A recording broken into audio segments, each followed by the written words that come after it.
We're a group of students from Colegio Plurilingüe María Inmaculada in Silleda, which is located in Pontevedra, Galicia.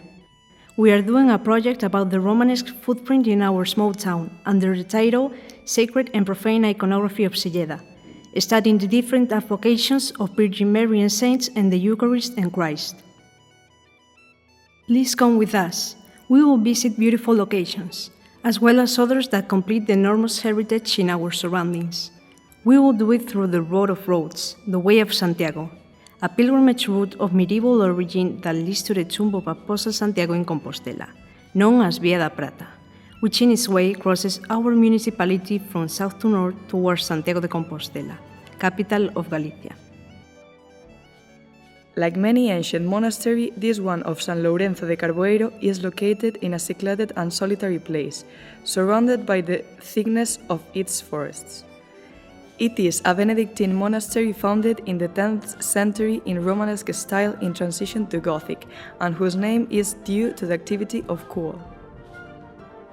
An interesting feature is the Romanesque cover of Compostelan style, supposedly made by the disciples of Master Mateo, author of the Portico of Glory of the Cathedral of Santiago de Compostela.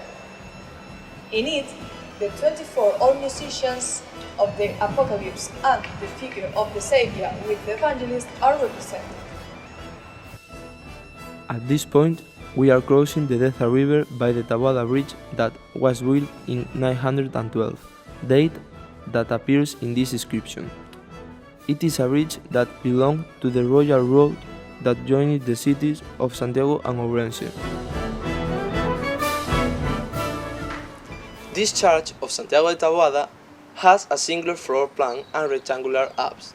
It maintains several Romanesque decorative motifs from the 13th century. One example is the fight of Samson and the lion on the main door.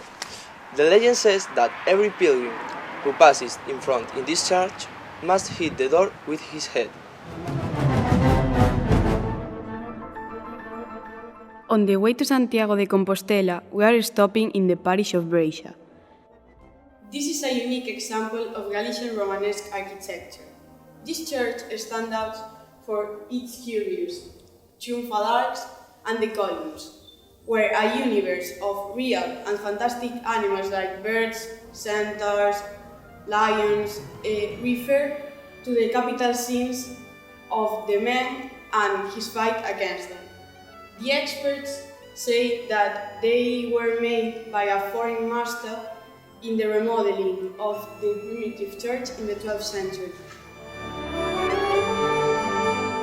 We are now at the church, which was built around the 10th century when a Benedictine monastery was founded here, of which only the present church remains. Next to this church, there is a Gothic chapel dedicated to St. Anne. This chapel stands out for having a virgin breastfeeding the baby, known as Virge do Leite. Our pilgrimage along the Via da Prata, as it passes through the municipality of Silleda, ends here, in the parish of Abades, in front of this spectacular monumental and religious complex formed by two temples. Nearby, a neoclassical sanctuary was later built where the image of Our Lady of Forsaken is venerated, a faithful reproduction of the patron saint of Valencia, which was brought from there by carriage, traveling more than 1,000 kilometers. The oldest temple is this Romanesque church from the 12th century dedicated to Santa Maria, declared of cultural interest of the Romanesque route, and has carved stone corbels and interesting interior wall paintings, called frescoes. We continue our way to Santiago de Compostela, inviting you all to visit Silleda, because there are many paths in our life, and without doubt, the most important and constant is the one of learning. We invite you to walk this path through our heritage.